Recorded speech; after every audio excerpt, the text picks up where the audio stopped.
नमस्कार मंडळी. तुमच्यापैकी बरेच जण मला पहिल्यांदा ऐकत किंवा पहिल्यांदाच बघत असतील. पण आजचा विषय असा आहे की मला यावं लागलं आणि या विषयांवर बोलावं लागलं. हल्लीच्या परिस्थितीमध्ये असे काही प्रश्न निर्माण झालेले आहेत, त्याबद्दल कोणीच भाष्य करायला तयार नाही आहे. त्यावर गप्प बसून कसं चालेल?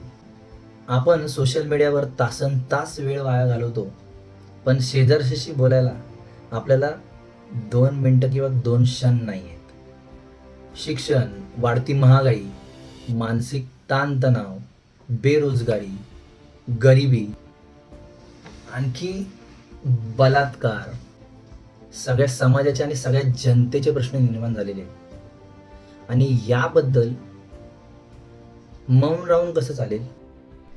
बऱ्याचदा आपल्याला वाटतं, मला काय त्याचं, माझं आयुष्य तर नीट चाललंय ना, मग जाऊ द्या. पण विचार करा, आज जर आपण या प्रश्नांवर गप्प राहिलो, तर उद्या जेव्हा आपल्यावर वेळ येईल त्यावेळी आपल्यावर बोलायला कोण होणार आहे? म्हणूनच आता दिसलं आणि सोडून दिलं असं चालणार नाही. आपल्याला व्यक्त व्हावं लागेल, बोलावं लागेल. निदान चुकीच्या विषयांना, चुकीच्या गोष्टींना चूक म्हणण्याची हिंमत, त्यावर बोलण्याची हिंमत आपल्याला करावीच लागेल.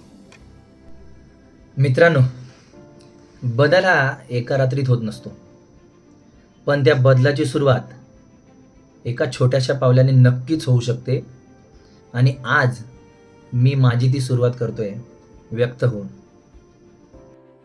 आता विचार करण्याची आणि पाऊल उचलण्याची वेळ तुमची आहे.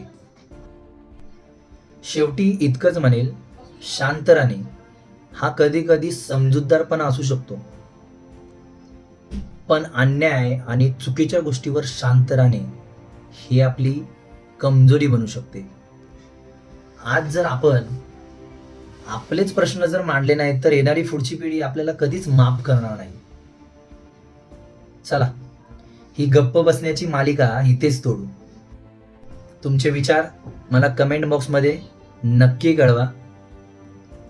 हा ब्लॉग जास्तीत जास्त लोकांपर्यंत शेअर करा, कारण तुमच्या शेअर करण्यामुळे कोणाला तरी एकाला बोलण्याची हिंमत मिळेल.